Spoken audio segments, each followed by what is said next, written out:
Welcome, everyone, to the Songwriters on Process podcast. My name is Benno Papari, and on this podcast, I take a deep dive into the writing process behind some of the world's best songwriters. By way of background, I am a former English professor. I have a PhD in English language and literature, and I'm a writer myself. So this is a conversation about writing between two writers. My goal has always been to treat songwriters the same way that we treat prose writers, just as writers, plain and simple. So that's all we focus on. I don't care about tour stories, favorite bands, how bands get their name, favorite foods, anything like that. This is, again, a deep dive into the songwriting process with some of the world's best songwriters. And with that, let's get into today's episode. And today on the pod, it is Maya Hawke. You, of course, know Maya Hawke from her work on Stranger Things, Inside Out 2, and many other TV shows and movies. But she's also a fantastic singer-songwriter, and her new album is called My Trea Corso, out on Mom and Pop Records.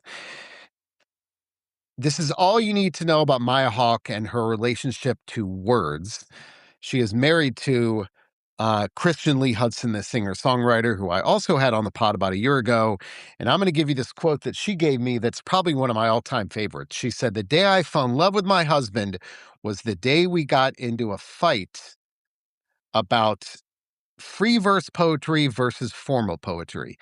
And really, like I said, that's all you need to know about how much she thinks about words. And I was listening to this new album, and what struck me immediately before we even had this interview was the lyrics. The lyrics really stood out to me. And if you listen to this podcast, I don't think this was really a discussion. You would never even know we were talking about songs. She spends so much time thinking about the lyrics, the meaning, the sounds, the poetic nature of it. This felt like a discussion with a poet at times, which is why I enjoyed this so much. But she spends so much time thinking about the exactness, the precision, how the words sound, the half rhymes, the slant rhymes, the end rhymes, rhyming. Again, she really talks like a poet, which is why I just found this interview to be so fascinating. Also, she does, like I said, she's married to Christian Lee Hudson, and sounds like there's a lot of discussion in the house about songs and words and things like that, which I love. But really, I loved this conversation only because there were times when I looked and I thought to myself, am I talking to a songwriter, an actor, a poet? And it would sound like I was talking to a poet, but I love her emphasis on the words, on the lyrics. And anyway, Maya Hawke's new album is called My Trea Corso on Mom and Pop Records. Here's my interview with Maya Hawke. I always start with a very simple question, and that is that do you think as a writer, songwriter, artist, is it important to create in some fashion every day, or does forcing things make things stale to you? Because if you talk to prose writers, they will absolutely say butt in the seat no matter how bad it is. But I'd love to get your take on your thoughts on that. I think I'm unusual. Like, I don't know, this visual just popped into my head of like an old-fashioned wheel. And I feel like my creativity kind of works like an old-fashioned wheel. Like I've always talked about creativity as like it's the same outlet and you plug different lamps into the outlet to illuminate the room differently. So if it's music or lyric writing or poetry or prose writing or painting or acting or whatever it is, it's these different lamps you plug into the same outlet. And I think the way that my creativity works is kind of on a wheel where I'm not writing songs right now. I'm on like occasionally something pops into my head and I just collect it somewhere. And like yesterday I was getting ready for the show and I was like, I don't need everyone to agree. I know what I know. Like that's not that special, but I just like put it in my little phone and then I left it. And I didn't sit kind of letting it unspool itself all the way. And because I'm in the middle of tour and performing, and that it's not, if something did come to me like a lightning bolt with a full idea, if that kind of thing happened, I would always listen. but I'm not on that spoke in the wheel. I'm on performance mode. And then, I'll finish this tour and I will start a TV show. And like so for the next month I'll be in prep for that. And that will be more collection preparing. And then when I start filming, I bet I'll start writing again. Um and kind of the wheel will keep rotating. So because I do so many different things, I'm not button the seat because because I'm just waiting for the wheel to keep turning. That's a great answer, and I love the wheel analogy. Do Thank you. you ever do you ever deliberately not write? Never. Okay, so there's no deliberate breaks. Sometimes when people in my life very close to me, I have a bad quality. I'm a slightly competitive writer. So like if some people in my life were at my house and they were trying to write a song and I wasn't a part of that, I might feel the desire to sit down and try to write a song myself. And I often get a lot of good work done in that time, but I also sometimes intentionally don't write in that time to make sure I'm not over occupying the magic that is available in the room. Um, you know? So occasionally I will not write strategically, but not for any of the normal reasons.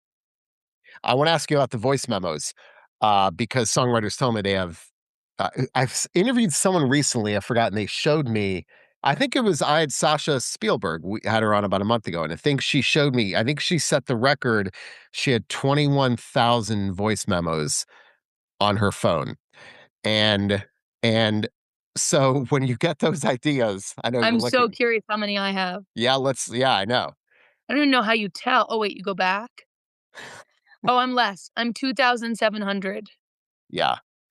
Yeah. So when you get those ideas, like you sing those ideas into the voice memo, how often do you go back to those? Do you go back to them because you're stuck, or do you go back to them because, oh, I need something to fit this song that I'm writing? How often do you really go back, and how does that work? Usually, I very rarely go back at all. I think often the recording of them is almost like a memorization process. Like, when I'm memorizing my lines, I write my lines down, and I think that a lot of the time, I just record them or write them in my notes to keep them in here, to, like, trigger my brain to know that I want to remember them, and I'll sometimes go back, um, if I'm, like, trying to finish an idea and I'm like, "Oh, I need a little piece." Like, do I have any pieces? "Oh, I need this song needs a chorus. Do I have any old choruses?" The really good ones I put in a Dropbox file, and I move them out of voice memos into a Dropbox file so that it's not so overwhelming.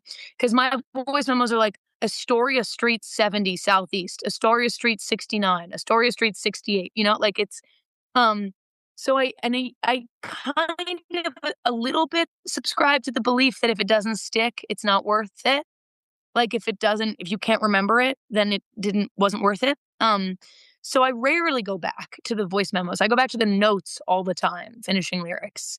And I go back to the Dropbox a lot, but I rarely go back to the voice memos.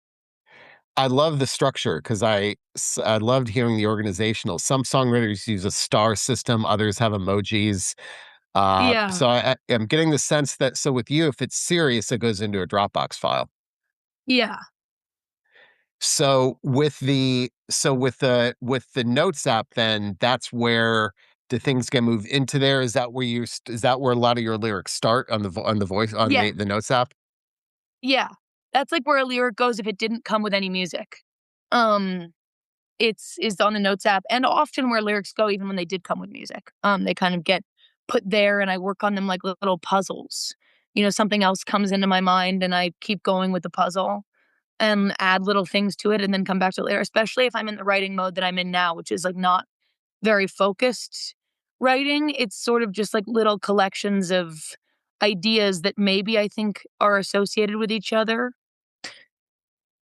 Like I'll figure out whether or not to scrap it for parts or use it in pieces. My I've really only learned about this piece writing thing in the last 5 or so years. My usual process is that something comes in a rush, and then I spend a long time editing it down to its best parts. Um, but I've recently gotten more into this, like, collecting lines and bringing them together and seeing if enough of them come together to make sense as a whole. Where did you learn that process? That how did that happen, that shift of, like, it's not you said it all comes in a rush, Probably but my how'd you learn. husband. Yeah, Well, um, my rush, like, my initial process was my own of, like, these big rushes of feelings and then the editing down. And then from Christian, I learned, that I learned more about this kind of piece puzzle making, piece collecting strategy that I really like now.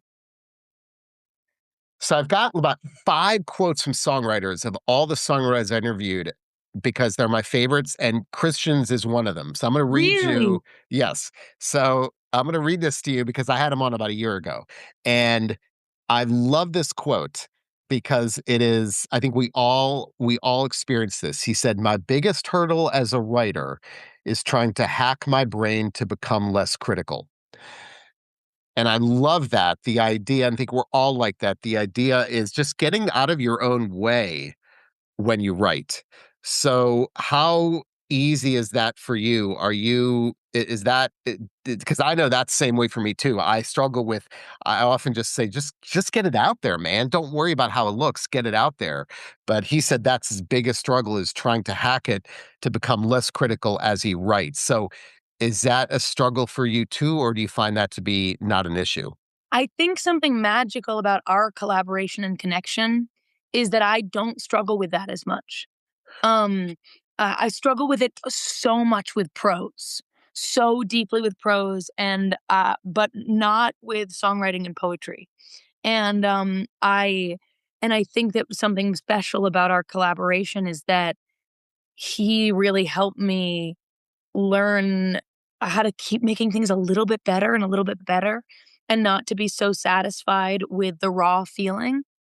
And I think I help him feel the feeling and be like, "No, that's good because of this. No, that's it makes it like, no, no, no, just chill. Let's just go.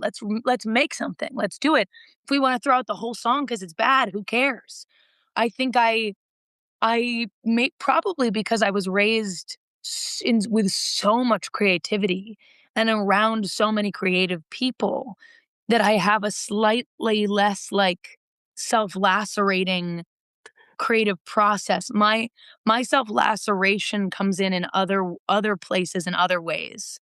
But in the and I which doesn't mean I have terrible, like, vocal tics, like, I'm very, like, "This is probably terrible, but can I read you my poem? This is probably" I have a lot of that, but when I'm writing, I don't have that. I have it when I'm sharing my work, but not when I'm making it in the first place. You said that it's not a problem when you're writing prose and poetry, but when you're writing songs, you tend to be critical as you write, or is that the reverse? Reverse. Okay. So I'm wondering if there's a way that you can like I know that I trick myself into thinking I'm writing something different. Like for like a prose writer, they say if you want to edit your writing, put it in another place. Like if I'm writing an email, I'll put in the body of a Word doc or vice versa. And that makes it appear as if it's not that thing. And so because I perceive it differently, I can catch mistakes. I'm just kind of thinking in real time how you could probably trick yourself into pretending it's another type of writing so you didn't do that. I think that's probably true. I think that if I were to think about my prose writing like it was songwriting, it would help a lot. I think where I get extremely critical of myself is when it comes to structure. Um, I think I get very intimidated by it has to make sense. And one thing I love about songwriting is it has to make sense in a like a magic ribbon made of spinal cord fluid or something has to be able to flow through it like a nerve, and each little vertebra has to be connected to the next, but not necessarily perfectly logically. And I think where I get really self-critical and really stuck is when I rub up against structure and logic. I interviewed the poet Paul Muldoon a couple of months ago, and he's an iconic poet, and he also has he's a professor at Princeton, but he has a side gig as like he plays like a garage rock band. And this is Incredible. honestly like, yeah, one of the biggest poets in the past 100 years. And he said something that blew my mind. He said that when he writes poetry, that he can't write the second line until the one before it is perfect. He cannot move on until that line is perfect. And as a prose writer, that's the kiss of death. But I thought that kind of makes sense as in a poem because the second line doesn't work if it, like you were saying, if it weren't connected to the first ones. That's what made me think of that because I think you're right. It does, and I think, there are these rare and I relate to that when I'm doing the puzzle writing, that I learned from Christian. I feel like there's something happens with me sometimes where one line will come to me and the rhythm of the way that it came and whatever the rhyme scheme of it is will just pour out like a couple pages. Um, and of if it's connected to the right feeling and if the rhythm just gets me in this way, it'll just flow. And that happens every once in a while and it's amazing. And then I have to let myself write bad lines to keep the flow going. Um and then you just later work on taking out the bad lines, but you don't want to lose the flow. Because the flow generates really good lines that aren't so self-conscious. Sometimes I think. Yeah, Another writer's quote. I'm just going to bring them on. I love I it. I interviewed Anthony Doerr. He wrote All the Light We Cannot See, the Pulitzer Prize winning book, and I I asked him about writer's block, and he said, "I don't believe in writer's block." He said, "Writer's block is a failure of courage." And his whole thing is like, you're not that special. Everyone has something in them.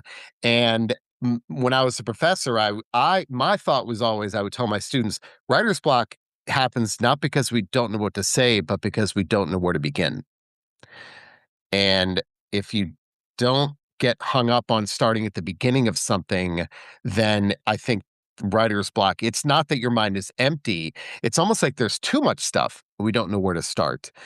I relate to So that beautifully. yeah, I'd love to get your Like, take on that. begin where you see it. And then sometimes you find that that was the middle, and sometimes you find that was the end. You have to begin wherever you have clarity. I think about that with screenwriting a lot. Like, you get so preoccupied thinking about how the whole story is gonna work, and it's like, if you have an idea for a scene, write that scene.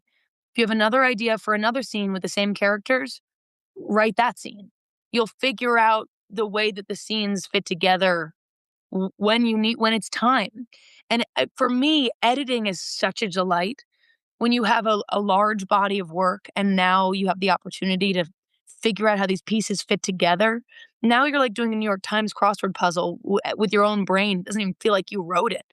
You're like, it's its whole own thing. And I love editing mine and other people's work. It's the generating of the first effort of a push that's where you get it's beginning that where the block comes. I'm just writing a few things down here. So I'd love to think that, what Anthony Doerr says is right, but there are times when I just am stuck. And I do have some hacks. My hack is if it's not happening, I if I get up and walk around for 5 minutes, I come back with a renewed sense of purpose. I mean, physically removing myself from that space. Or if I'm typing something on the computer, maybe I'll jot some notes down on pen and paper. So when you do get stuck, are there things that you used, kind of hacks that you used to kind of break through? Yeah, I think generally, like, walks without my phone, um, like, kind of anything without my phone, right? Like, anything where I remove the background track that I do love to have going. I find the background track very comforting. Like, I am the sort of person that like, to my great shame, if I'm alone and I wake up in the morning, I immediately put something on to listen to it, to like lightly turn my brain on. Um, and so when I take that away, I find my childlike wonder returns. And I've been doing a lot lately of like pre-sleep imagination time. Um, like my whole life I've had trouble sleeping, and I've used audiobooks and TV but sometimes when I'm really happy, I don't and I'm not in an anxiety spiral. I'm like, "Okay, great. I'll just go to sleep with doing what I used to do when I was a kid, which is like telling myself stories." Um, and because if I'm too anxious, the stories I tell myself are terrible. They're like stories about how I'm going to ruin my everything, you know? But if I'm in a good place, I can tell myself beautiful stories.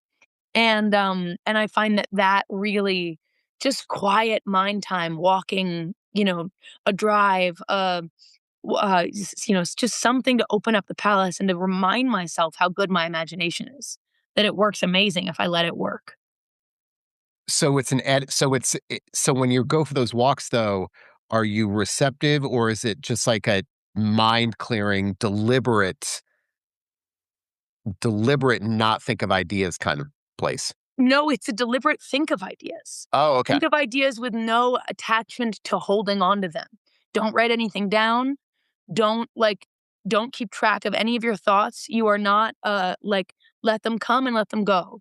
And if they stay when you get back to your computer, those are the ones that you were supposed to write down. The other quote I always give songwriters is Agatha Christie said the best time to write a book is when you're doing the dishes. And the idea that eureka moments happen when our brains are engaged in unconscious activities. So, Exactly. yeah, not just walking, but I hear things like folding laundry, gardening, mowing the lawn, repetitive motion because your brains are turned off. Well, really, made me develop confidence in myself as a melody writer was like when I'm folding laundry or because I used to not write any melodies on my songs for my first two albums, or like maybe one or two. Um, but when I'm folding laundry or walking around the house cleaning or doing whatever, I sing to myself all the time and I make up little songs. And what gave me confidence was Christian being around while I was doing that and going, "That's good." And me being like, "What?" And being like, "That's good. Hold on. That's good." And then it kind of and I was like, "What?" Because it was such a passive part of my brain that was operating, singing those little songs, and I didn't put any value on them. I imagine they were all stolen, repurposed nursery rhymes. From like children's music albums from when I was a kid, and so having this kind of a listener realizing what I was doing in my passive time, is what kind of changed me as a musician and made me start writing music. When a song comes to you quickly, we all have those light in a bottle moments.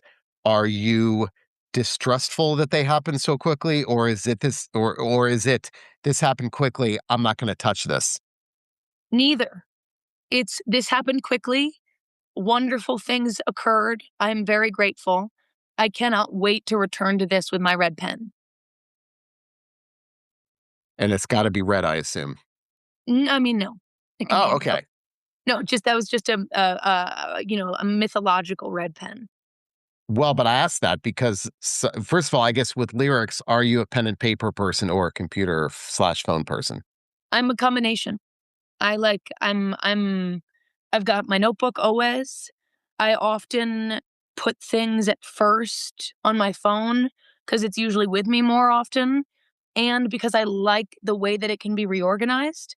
And I think because of rhyme structure and rhythm structure, songs often need to be reorganized because you're like, "Oh, well, this line works here better than it did here."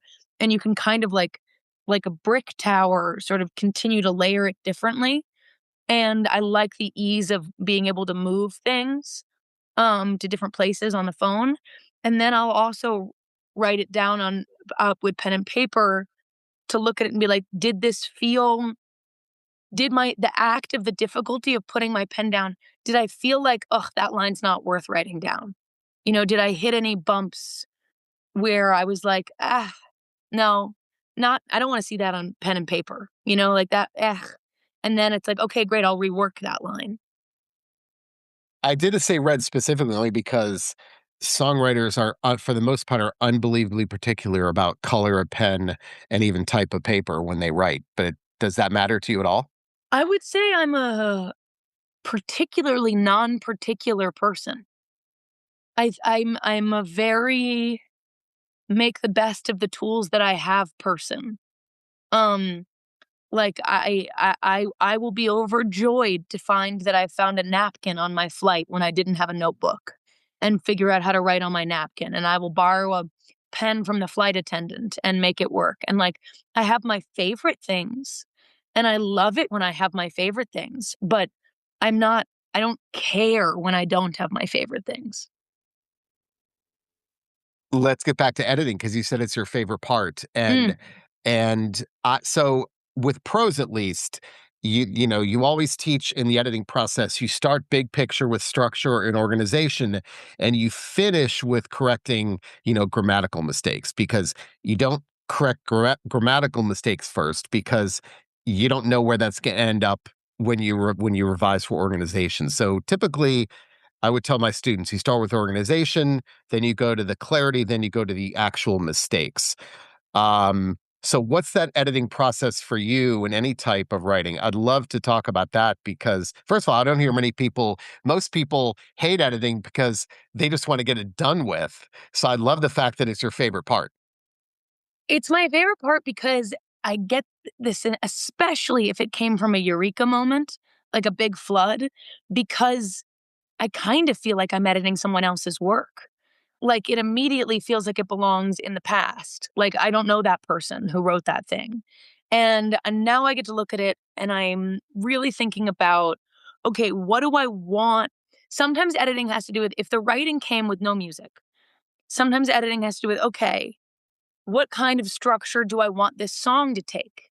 Like, have I now found a melody that I think works with my favorite line? Okay, if my favorite line is 7 syllables, um, with like kind of in the accent on the last 2 lines.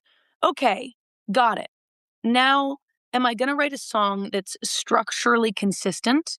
Or is it gonna be, have you heard my new record, front to back Yeah, from it's beginning to end? fantastic. I love it. Yeah. So like, okay, so for example, a song like Devil You Know, I made a decision not to write a song that was structurally sound. Like every line in those verses is a different length. The rhyme scheme is not consistent. There's internal rhyme and end rhyme, and there's not really stanzas. It's like there's, and so that was a time that came in a flood. And the editing was not to turn it into a compact structure that makes sense.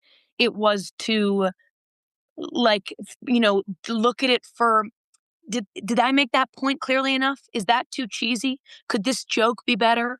Could this like how does that is that, how does that feel versus a song like Bring Home My Man or like Dream House is like, okay, that Bring Home My Man was a poem. And the poem had no similarity to the structure of the song. But then I was like, this should be a song. So now I pick my favorite line. There is no end to knowing you. I'm like, that's my favorite line in this poem. Great. That's going to be the first line.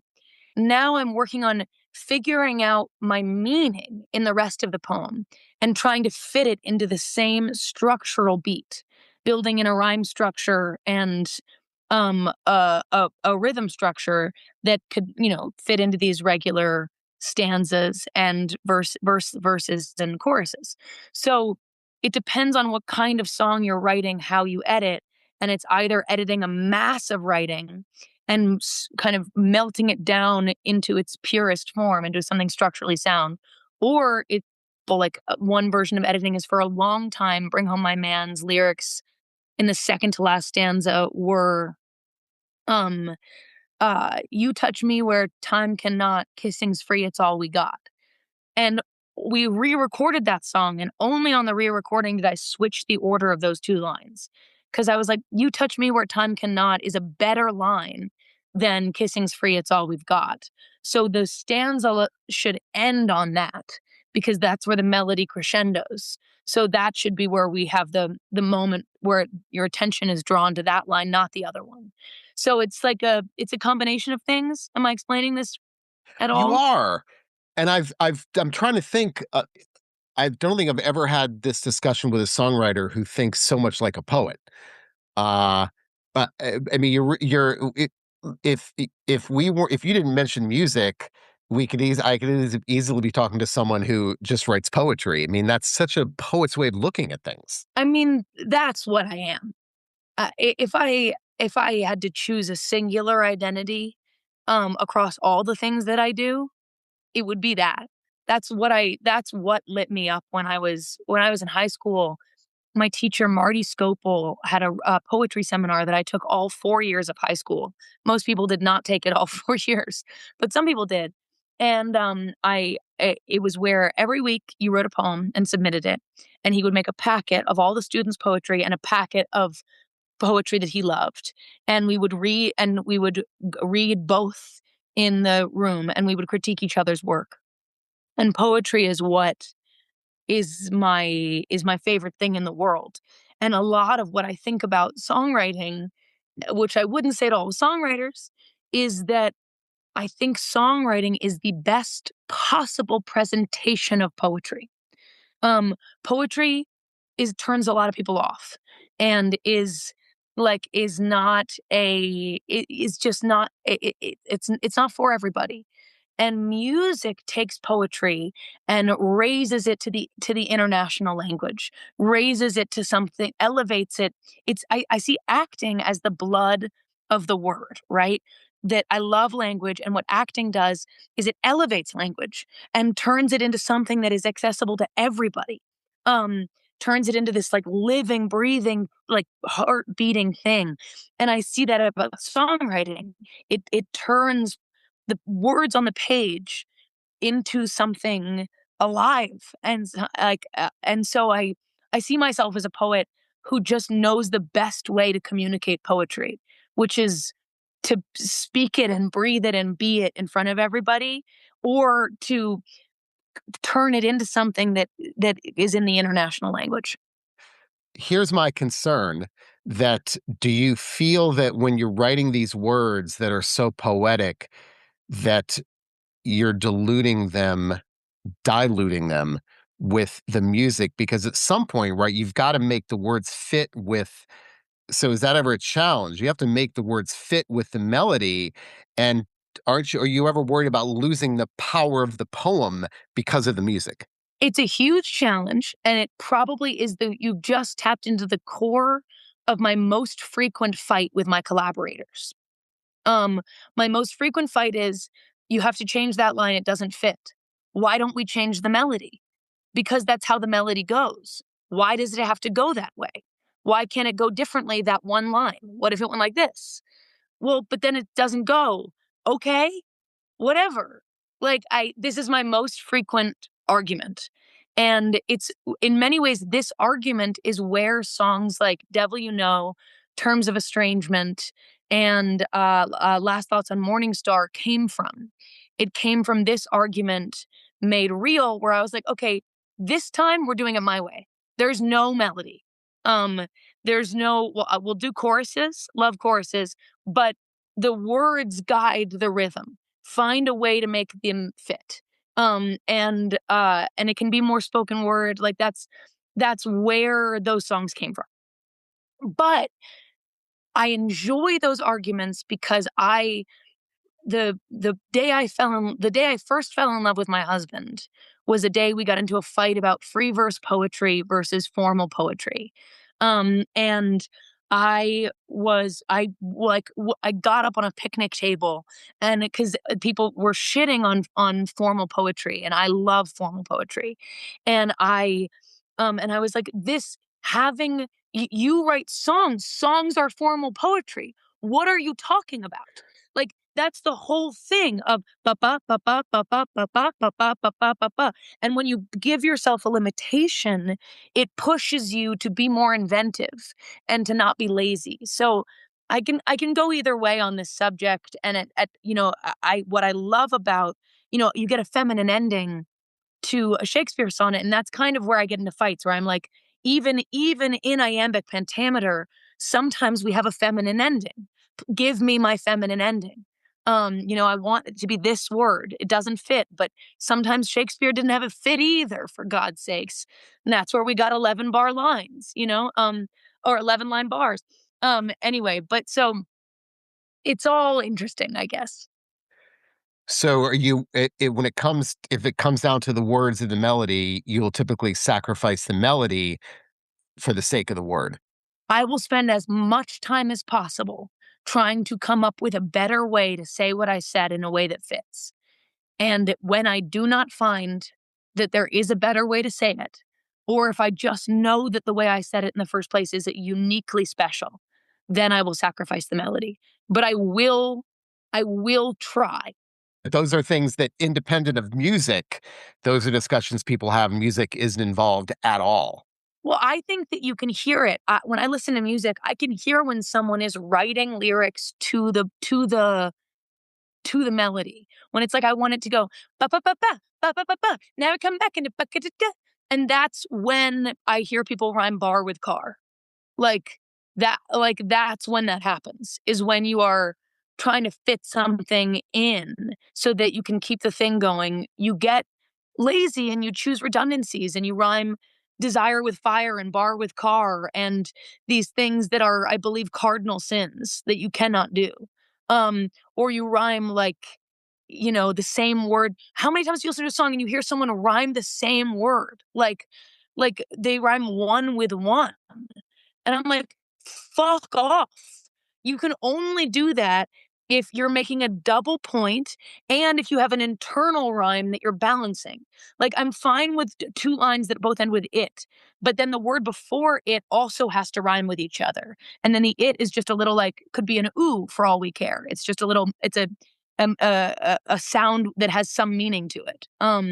But so I have rules and I care a lot about, I hope that when people, I mean, my heartbreak, where my poet heart breaks, is when people don't listen to the lyrics. And I know a lot of people don't listen to lyrics when they listen to music, and and that breaks my heart. But I hope that for people who do listen to lyrics, if they listen to mine, they don't have to like them. But I hope that they know that they're not lazy. One of my favorite quotes is by William Zinsser, and he's got one of my favorite books on writing called On Writing Well. And he said, it reminds me what we're talking about. William Zinsser said, I'll never forget this. He said, if a phrase comes to you too easily, don't use it because you've probably heard it before. And that's where you get a lot of bad cliche writing in songs because it's just lazy cliches. Hmm. And there's always a better way. I mean, I think there's, and that doesn't mean that sometimes, the best writing in the world, like when I think of Willie Nelson, I think of him as, what is the simplest way I can say the most complicated feeling? Um, and, the last thing I needed, the first thing this morning was to have you walk out on me. The simplest way to say the most complicated feeling. Um, and that is to me the gold standard. If you can come up with something really simple that hits in a new way and sparks emotion, that's when you that's when you've got your finger on the god tier, That's when you're like, okay, that's coming from the angels, not even me. Um but uh but then there's also interesting stuff which is like, what's the most complicated way I could say the simplest feeling? And so I like to play with all those different tools and roles. I had Lucinda Williams on the podcast about a month ago, and she said something Oh, that blew my mind. She said she has to be in a content place to be able to write about sadness. She can write about sadness, but she cannot be in a dark place. She has to be content and happy to be able to write about it. So, do you need distance to be able to write about something, or do you need to be in that same space? I do a little bit of both. Um, my my difficulty comes from, I have a really hard time writing from anger. Like writing about anger. You'll notice if you were to listen through my whole catalog that there's really not a lot of like fuck you songs. And the ones that are like that are bad. Like I'm not very good at that. And when I have songs that are about times that I was angry, and they usually, like, if you take a song like Last Thoughts on Morning Star on this record, that song is about a time I was angry, but the chorus is I'm sorry. And so I when I explore the emotion of anger, I usually have to be on the other side of it, and I usually have to be reflecting about how my anger was my problem. Um, and I but I do a little bit of, in terms of most emotions, I do a little bit of both. Sometimes when I'm in a feeling, that eureka moment will come and the feeling will be big. Sometimes I spend some time thinking on something old, on some old feeling, and then the thing comes. I definitely don't need to be happy to write about sadness or need to be sad to write about. I definitely don't have any. I'm a very inconsistent person. Um, I'm just I don't I'm not, and it's the wheel. And I don't push myself that hard to be able to be doing things when I don't feel called to. That might change when they stop calling, and by they I mean the magical spirits of my mind. If they stop calling, I might have to be like, all right, how do I get them? But I haven't had a long enough period where they weren't calling that I've needed to develop ways to make to call, you know? Do you ever notice, is when those magical spirits call or those eureka moments, is there any common thread to when that happens? Maybe it's a place or a time of day, anything like that? When my mind is otherwise engaged, like I never do more writing than on set. That's like it's On set is the perfect writing environment because you have something you're doing. You're thinking about human feelings and human reactions and people. You're around people and observing people, but you're also very alone because you're like going into your little trailer in your box, and you've prepared and done your homework.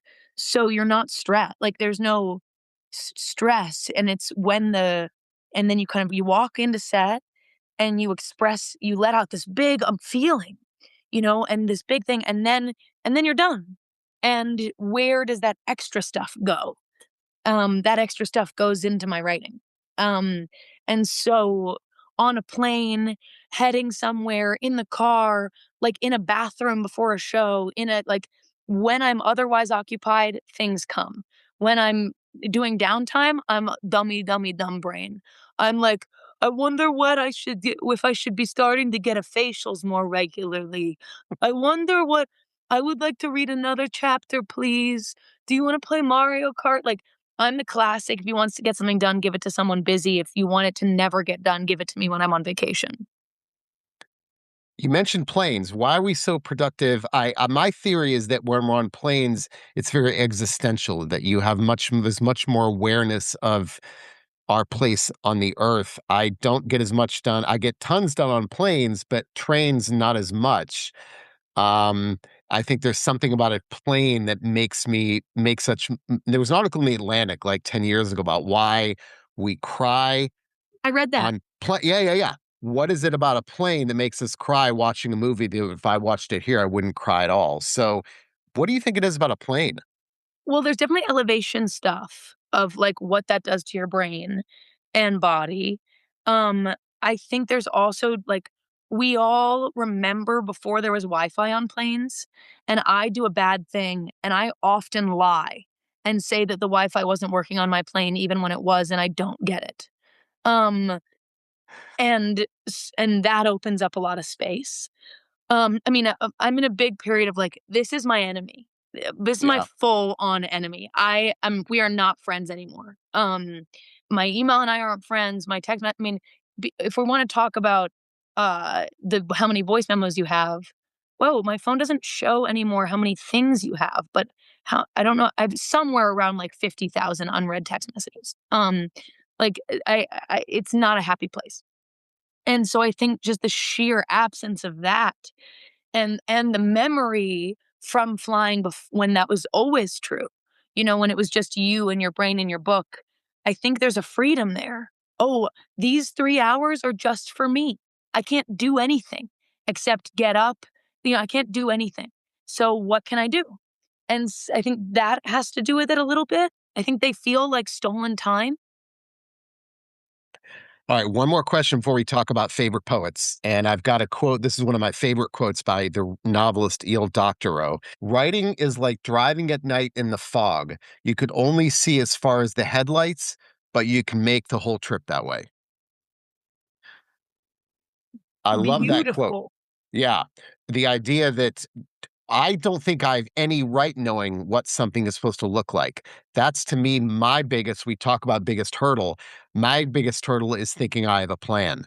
And I think if I Mm. have a plan, that is going to inhibit me from creating. And I think that's what he's saying, that writing is like driving at night in the fog. You can only see as far as the headlights, but you can make the whole trip that way. So do you feel that way too? Is it important to have a plan or not? I definitely have a plan more than a lot of writers that I know and work with. I definitely am the kind of person who will sit down and be like, I want to write a song about this. And it'll take me time and I'll like collect things to do that and I'll like but I'm sort of yeah, I definitely have a no, that's not what it's about. It's about this. More than a lot of people that I know, but I definitely have to let go of the plan sometimes to figure out what the song is telling me it is. Um and I don't know. I need to yeah, I think it is like driving in the fog, and it's when you have an agenda with your own work, it often can be a stumbling block, especially if the agenda came before the big burst. Hmm. Um, and I think that that is a huge stumbling block. For example, I'm the kind of person who's like always, especially with prose, I'm always starting something. Um, and I've never finished any. There's a reason you've never read any of my prose. It's because I haven't finished it ever. Nothing, not a single thing. Um, in my whole life, basically. And I really struggle with that. Because the plan has to be more than like it has to be maybe I just haven't learned it. It has to be like a more complicated plan. But my plans for my songs are like I want to write a song. I'm trying to think of an example from the record. Like love of my life came to me and I took a long time to write. I had a first verse and a chorus, and it took a long time to write the other verses because I was fixated and stuck on this plan of it being a song about yearning for something that's not in your life. And by the time and I'd only had that by the time I'd gotten the thing that I wanted into my life in my life. And I was stuck because I couldn't go back in time and stay in the yearning, and I had to let go and let the next verses not be stuck in yearning. Um, I had to let the character win. And I and that, so I sometimes have that. I don't even know if I'm answering this question right. No, I love it. But I do feel like it's driving in the fog. And if you force yourself to see too far out, you're gonna crash. You're gonna like hit a speed bump. You're gonna have something weird happen. But I definitely am more of a planner than a lot of people that I know, but I also roll my eyes because I know other people who like, and this is more in like screenwriting and prose, but who are like, well, I would always pitch with my outline. I would never like finish a screenplay. I'd always pitch the outline. And I was like, what do you mean? Like, then you don't even love what you're working on. Like, then I don't trust you. If you don't have to write it, then I don't trust it. I don't want to see an outline. Like, ew. Now I think you're just trying to finish something. Like, gross. And so I think there's a in between. I'm in an in between place. All right. All right. Last question. We got to talk poets. So, I'd love to tell you that songwriters read poetry voraciously, but I could probably count on maybe two hands now the number of songwriters who tell me that they read poetry, which is deeply distressing. But tell me, I'll tell you my favorite poets. Um, Lee Young Lee and Galway Mhm. Cannell are my two favorites. We also had my favorite love poem we actually had read at our wedding was the E. Cummings poem, Somewhere I Never Traveled Gladly Beyond. And the last line is, Oh, beautiful. yeah, the last line is, Nobody, not even the rain, has such small hands, which is just an amazing line. Um, but yeah, so tell me, who are some of your favorite poets, and influential or not, I'd love to know who you like to read. I love Edna St. Vincent Millay. I particularly love this poem called Witch Wife, and I also love this poem, how does it go? "What lips my lips have kissed, and where and why I have forgotten, and what arms have lain under my head till morning." It's "Kiss and Where and Why," I think. I love her. I love this poem. I'm doing a quick Google to remember who wrote it. "I wake to sleep and take my waking slow." um, which is a poem by it's called The Waking, and it's by what is his name? It's Retke, isn't it? No, Um, it's not. Is it Retke? Theodore Rothke. Yeah, it's Retke, Rothke. yeah. Yeah, it's Rothke. Rothke, yeah, that's him. I love, in Xanadu did Kubla Khan a stately pleasure dome decree, where Alf, the sacred river, ran from from something measureless to man down to the sunless sea. Um, I love that, that's, Coleridge. I love, I really have been getting into recently, I don't it's Richard Seekin. I shout out Richard Seekin in one of the songs. His poem, "Snow and Dirty Rain," is amazing. Christian introduced me to him. I love who else? I mean, I obviously love Emily Dickinson. You know, uh, my mind's wider than the sky. For if you hold them side by side, the one the other would contain. I don't know. I love Leonard Cohen. I talk about his poetry. There's a Leonard Cohen song. A Leonard Cohen poem I sort of steal from in Bring Home My Man. Oh yeah, great idea. In Bring Home My Man is how to speak poetry. The end of it is I say, "You look so good when you're spent," in my song, and the end of that poem is, "You look good when you're tired. Look like you could go on forever." Um, I love Ian Christensen. The book of poetry called Alphabet is one of my favorite things ever. I like Hart Crane. Um, and I feel like this is a satisfactory list. I also love E. E. Cummings, though I did think he was a woman until about 2 years ago. Um, I don't know why. And then I like still things from my childhood. Like I love Shel Silverstein. And there's occasionally some of my writing Christian accuses me of being Seussian. Um, and so I sometimes feel very inspired by like children's poetry, and limericks and things like that. But yeah. Amazing. What about fiction? Are you a fiction? You read a lot of, I feel like with poetry, I don't know how much time you have. You're reading all these poems. You're a fiction reader too, or no? This year I've been voraciously reading Romantasy. We've probably collectively read out loud to each other like 5,000 pages of Romantasy and fantasy novels. Which has been kind of a gateway back into fiction. I when I was younger, I used to just sort of insistently read all the classics because I was dyslexic and I had a or am dyslexic and I had a kind of chip on my shoulder.